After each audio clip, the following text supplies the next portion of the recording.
Hi everyone, and welcome on another one of our virtual Yellowstone tours. Off to the left of us is Norris Geyser Basin, and I've just come up from Madison Junction. If we were to turn right over here, we would head off towards Grand Canyon of the Yellowstone. We're going to be continuing straight on the section of road between Norris Geyser Basin and Mammoth Hot Springs. You can see part of Norris over there, and it follows us on the west side or the left of the vehicle as we make our way up towards Mammoth. You may have seen the sign. Mammoth is 21 miles away. Norris Geyser Basin is perhaps not as well known as other geyser basins in Yellowstone, but it is the most thermally active part of Yellowstone National Park. Norris Geyser Basin actually consists of two separate basins, Back Basin and Porcelain Basin. Porcelain Basin is so called because of the color. Let me get back to that in a moment. If we look off to our right, that is the Museum of the National Park Ranger. This is 2020, and it's the coronavirus year. So the museum is closed, unfortunately. That building was originally an outpost for the US Army when they were sent here, I think it was in 1886, to combat poaching and other issues in Yellowstone National Park, because in those days there wasn't any National Park Service and law enforcement officers as there are today. But as we get closer to Mammoth, I'll tell you a little bit more about that.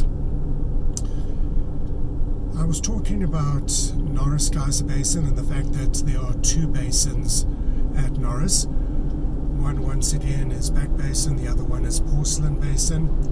And Porcelain Basin is so called because of the color it turns, particularly at sunrise and sunset. It's like the color of fine china, hence the name Porcelain Basin. Back Basin is also well worth a visit.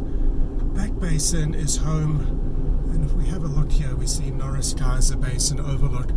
This road was finished at the end of last year, that's 2019. I think it was a 4-year project.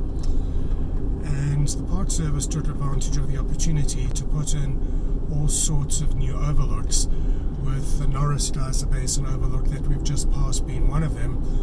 For the most part, they did a wonderful job, but you don't really see an awful lot at the Norris Geyser Basin overlook. I was telling you about Back Basin. Back Basin is home to the world's highest currently active geyser, and that is Steamboat Geyser. Steamboat Geyser, up until a few years ago, used to have eruption intervals of in between 3 days and 70 years. Yes, it was that unpredictable. A couple of years ago, Steamboat started erupting much more frequently, and that continues until this day, but you will still have to be very lucky in order to see Steamboat erupt. However, I do still recommend that you go along and take a look, because even though you may not see it erupt, there's always steam coming off Steamboat, hence the name, and it's still a wonderful sight. It's about a trail of about a quarter of a mile from the trailhead to Steamboat itself. That's another one of the new stopping points and pullouts that the Park Service put in, that one to Frying Pan Spring.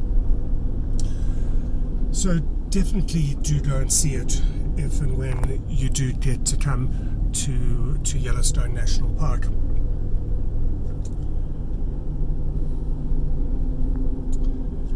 If you have a look at a map of the area that we are traveling through, I mentioned that we're traveling on the road between Norris Geyser Basin and Mammoth Hot Springs. The road between Norris Geyser Basin and Grand Canyon of the Yellowstone is the road that divides Yellowstone into two gigantic loops. You guys probably know by now that the roads through Yellowstone make up a massive figure of 8. And people like to divide their tours of Yellowstone into a tour of the upper loop of the figure of 8 and a tour of the lower loop of the figure of 8. Well, we are now on the upper loop of the figure of 8.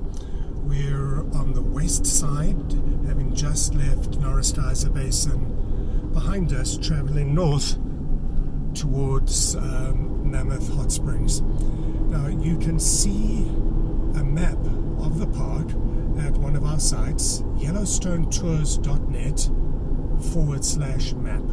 That's yellowstonetours.net/map.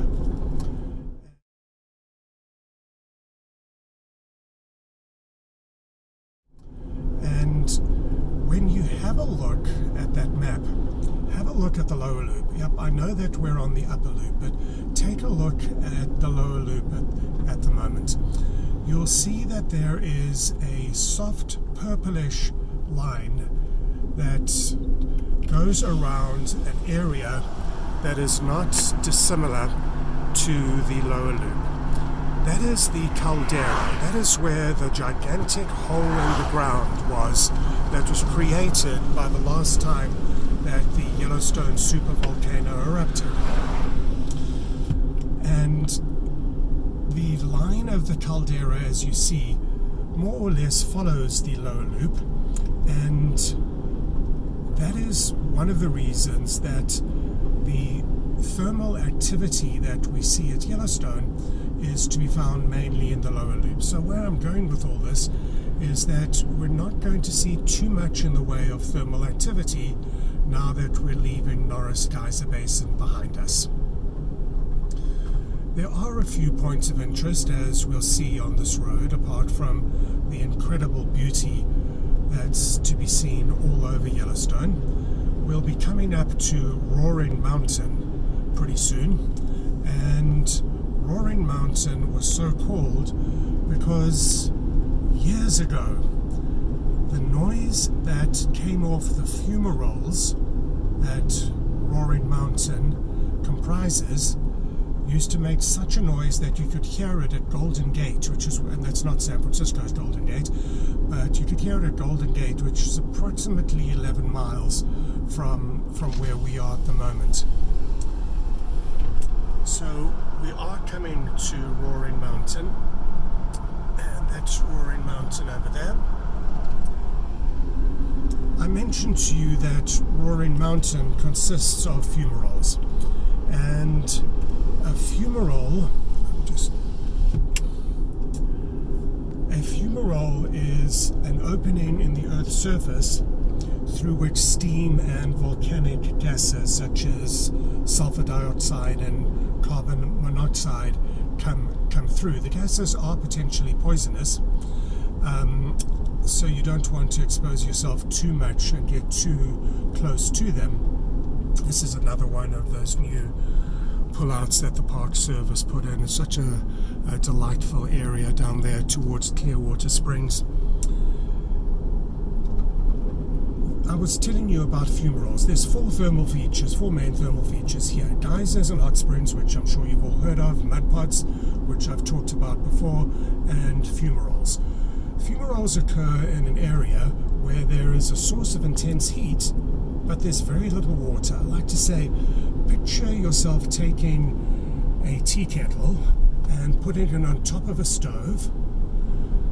Now I always used to see a grizzly bear over here, a grizzly sow, but there's an elk there, it's not a grizzly.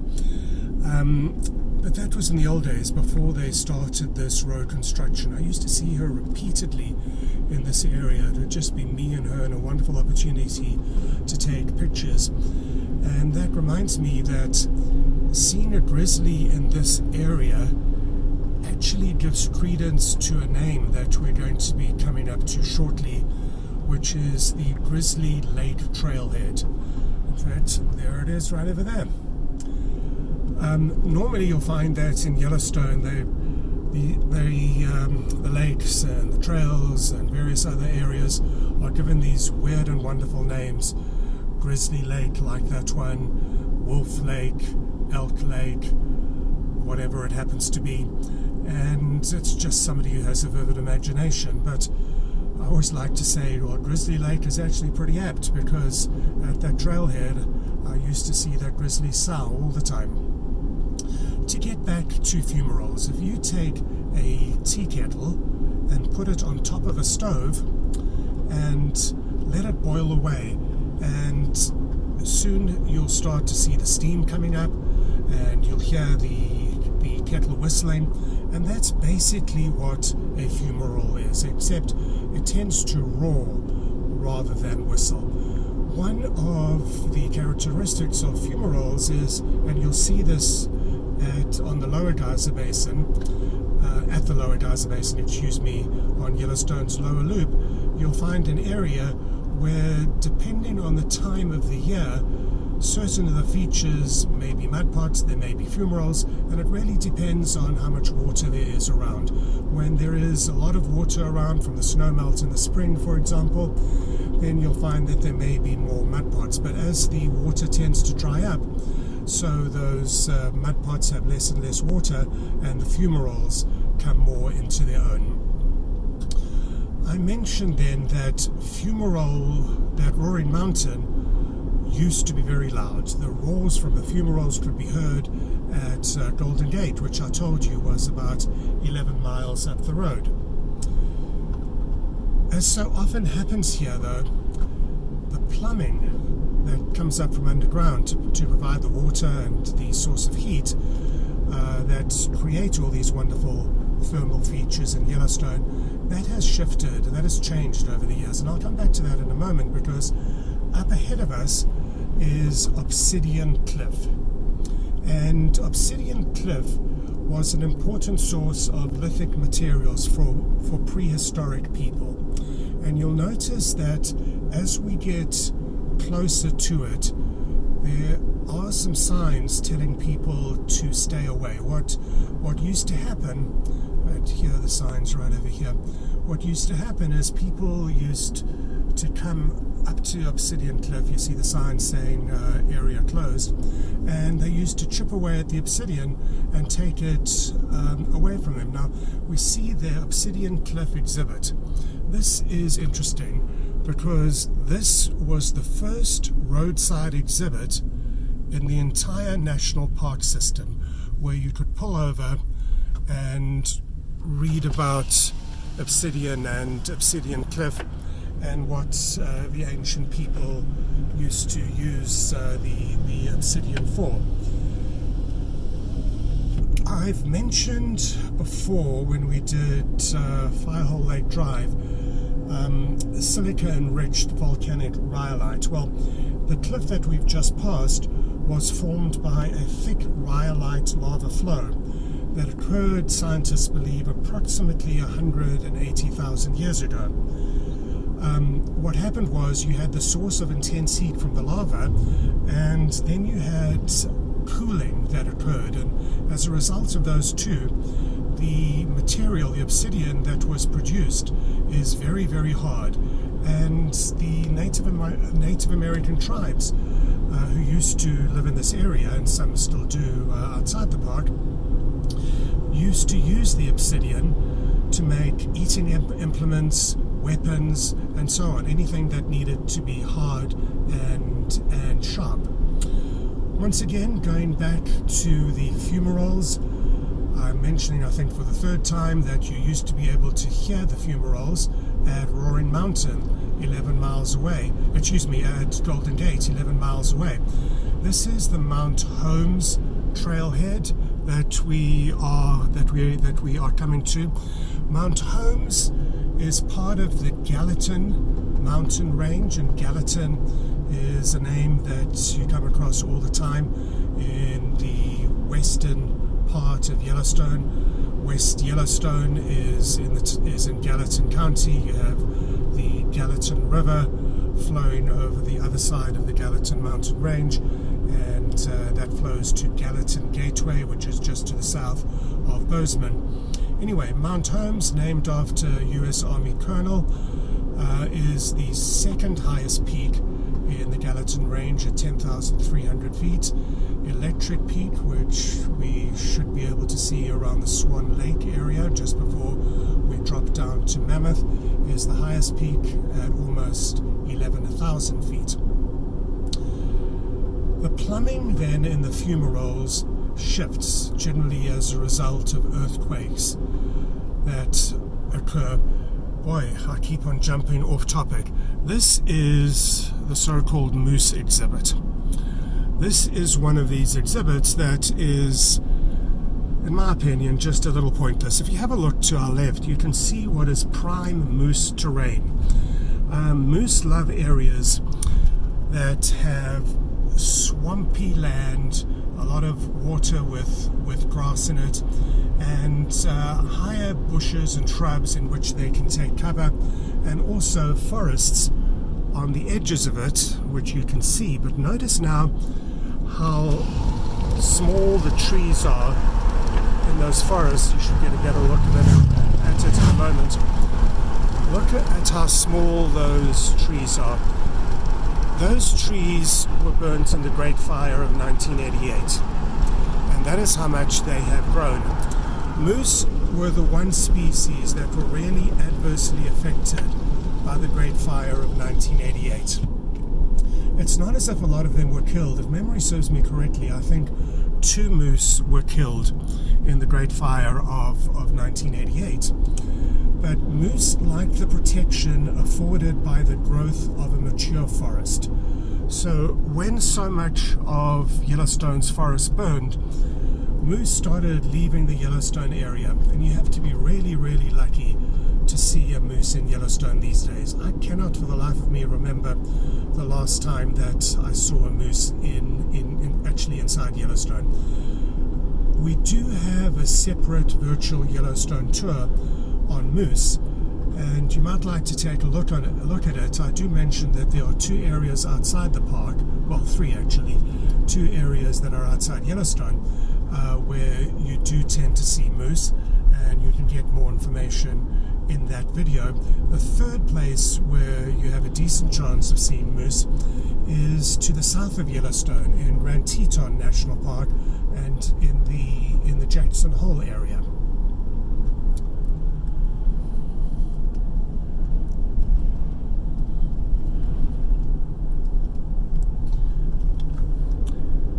To get back, I hope, to the fumaroles one last time. So when the plumbing shifts underground, the water and the heat are no longer able to come up to the top to the same extent that was previously the case. And this is what has happened with Roaring Mountain.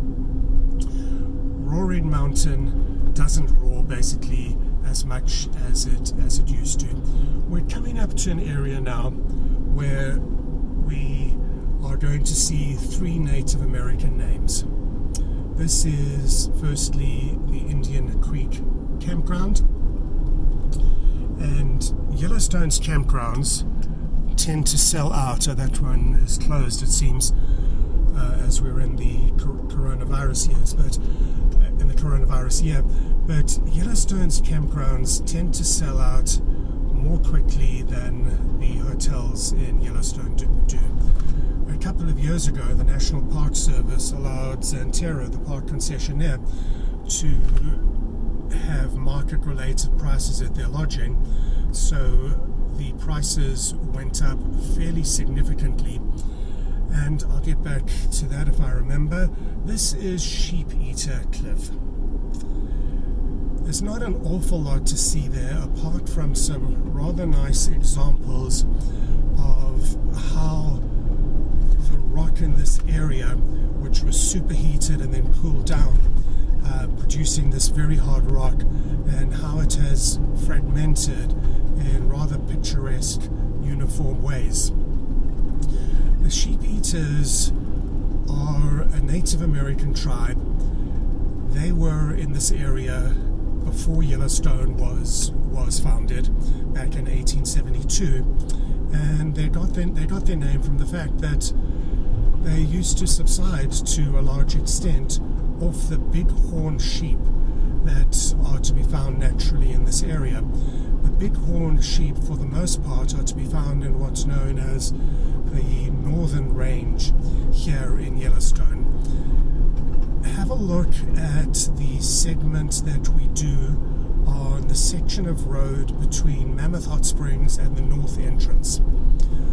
As you travel in that direction, so in a general northerly direction, you'll pass the Boiling River, and then you'll pass where the Park Service says the 45th parallel is, even though it's not. And if you stop at that little pullout where the sign saying 45th parallel is, and look up, have your back to the sign, and look up at the cliff in front of you, it's generally closed for sheep management, and that means that there are quite a few bighorn sheep in that area.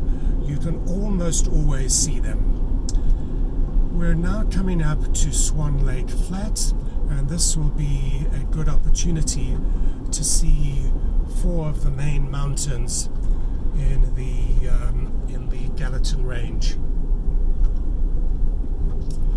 And I mentioned to you before that Antler Mountain was the highest one, and going from left to right, we've got Antler, and then come to Quadrant, and next to actually I take that back, Electric is the highest in the Gallatin range,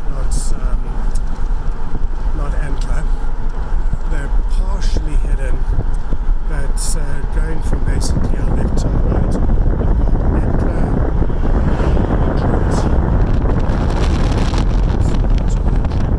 which is the highest peak, and then Sepulchre. This over here is Swan Lake, and you probably can't see it, but there's actually a swan there. When I was up here yesterday, when I was up here yesterday, that was the first time I had ever seen a swan on Swan Lake, and that must be the same swan. Today is the second time.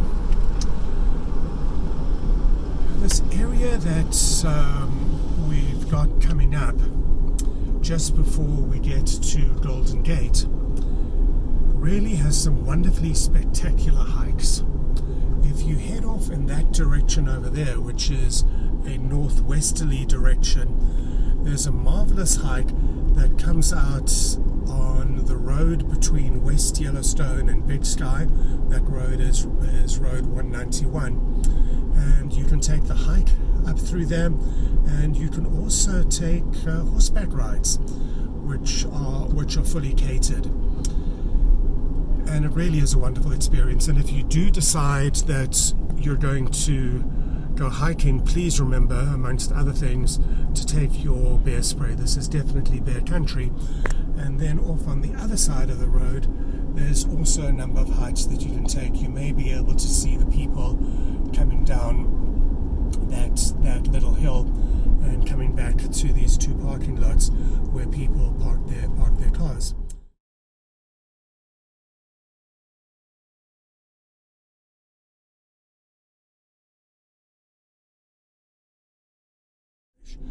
I was telling you about the great hiking trails off in that direction, and then off to our right as well, and we're just about to get to the Golden Gate area.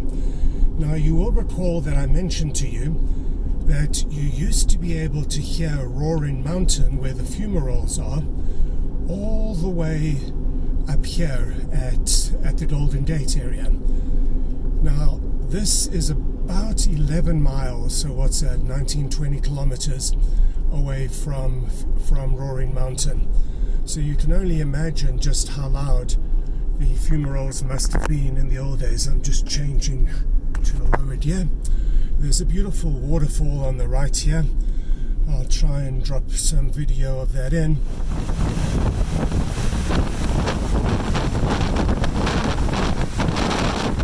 And then up ahead of us, where you see those people stopped, that's the viewpoint of the Golden Gate Viaduct. And once again, I'll try and drop some video in as well.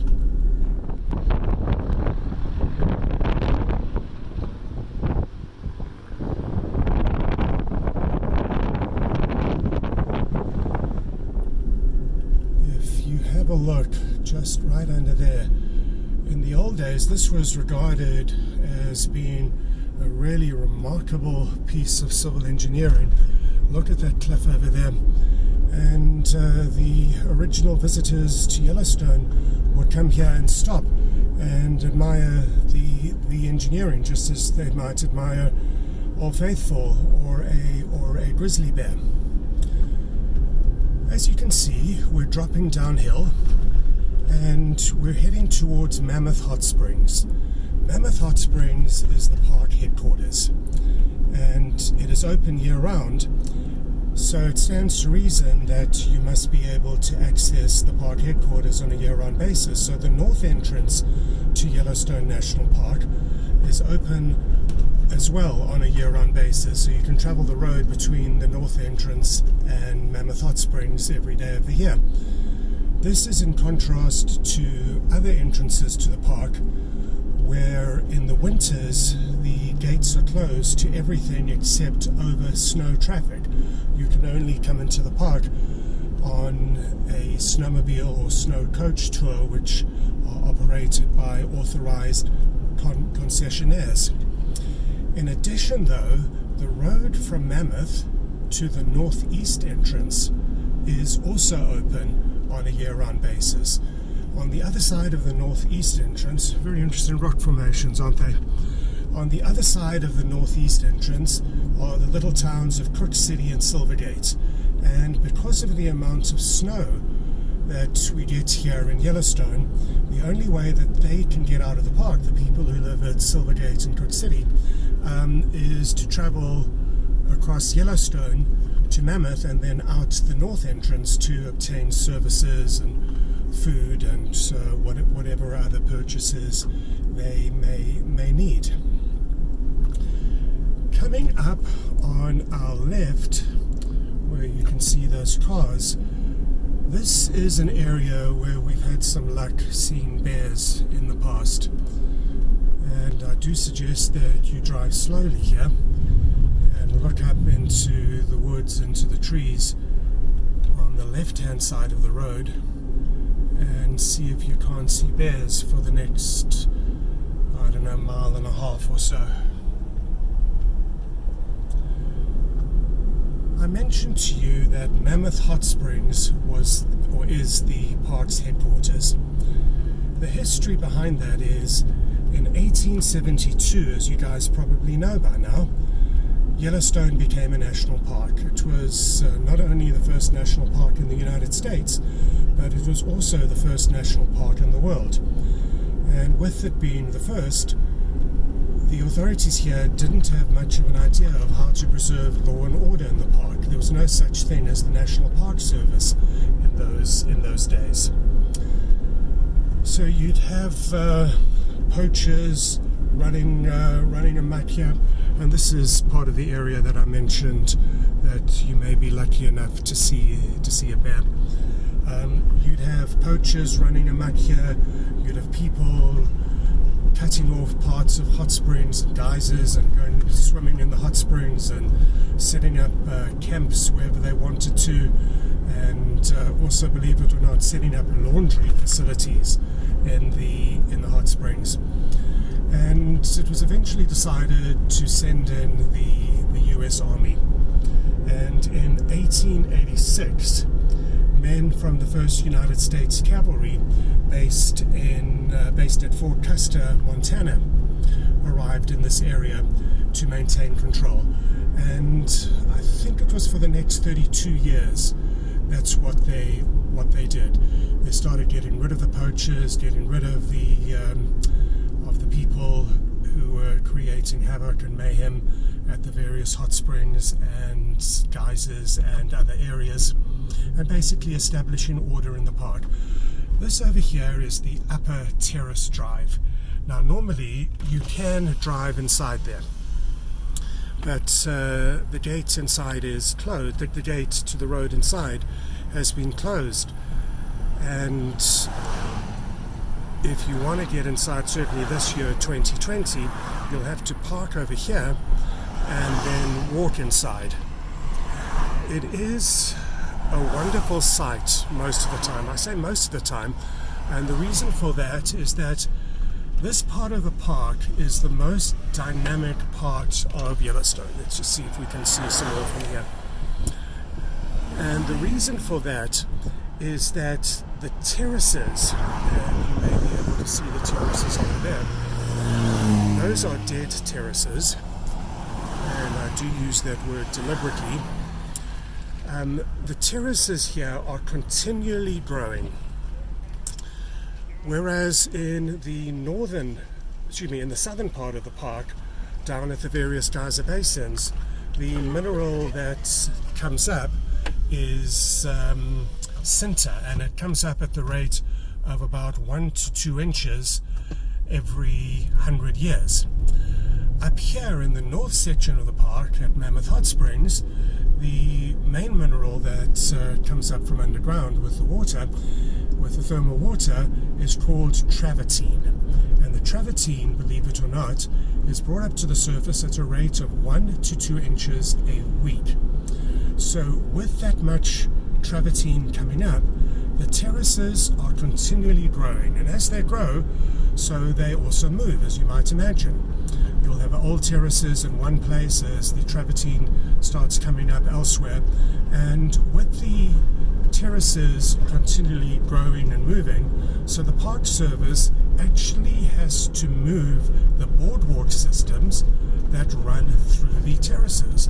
So you'll come here one year and be able to take great pictures of a certain part of the terraces. You'll come back the following year, or perhaps even a few months later, and you can no longer access that part of the terraces because the boardwalks have been moved.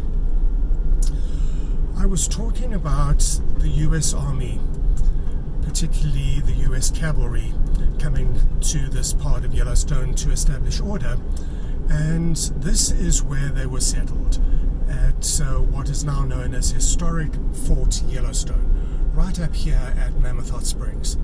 And as we drop down, you'll see that most of the buildings in the area are the old buildings that the troops and the officers used to stay in, as well as the buildings in which the various military business was conducted. If we have a look up to our left now, we can see some of the terraces from the bottom. Now on the left you can see the orange sort of color, and next to it the white and then the gray. So right on the left are the most recent terraces.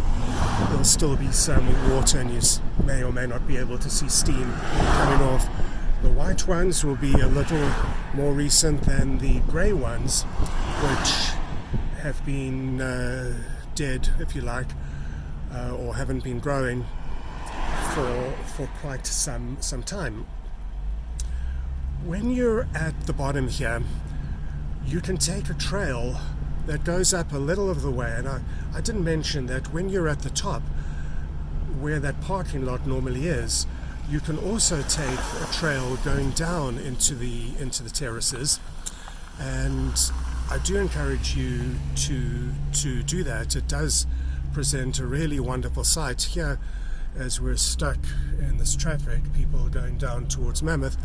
You can see people heading up from the bottom towards some of the terraces. There's also a very nice view coming up a little further down on our left, where you can see that sort of obelisk structure from the defunct rock. But over here and then just a few yards ahead is where you can go into the terraces as well and get a pretty good view of them. Now we're dropping down into the main part of Mammoth. Behind those few trees over there is the old parade ground. And almost all of these buildings that you see are buildings that were occupied by the US military. There are of course some modern ones as well, like that I think it's a general store straight ahead of us is one of the more modern ones. There is a delightful house here behind those trees, and we'll get a better view of it in a minute. I say it's delightful, but the problem is that this in front of the house is the parking lot for the restrooms, and people will park their cars there and then walk in front of that person's house, and you can see signs saying private residence, and there's people going to and from the restrooms, which are over here all day long, which can't be the best experience for the people who live in the house. Yes, so that is the general store. There is the terrace grill, and behind it you can see the Mammoth Lakes Hotel. Just on the other side of the tree over there is the Albright Visitor Center, and then there's employee housing behind it. This, by the way, is July, and this accounts for there being so much traffic here at the moment. It's the 10th of July, so there's still a lot of people on vacation. Over there is the old parade ground that I mentioned to you. Now, one of the treats of coming to Mammoth Hot Springs is that there is an elk herd. I don't think I have ever been to Mammoth and not seen the elk.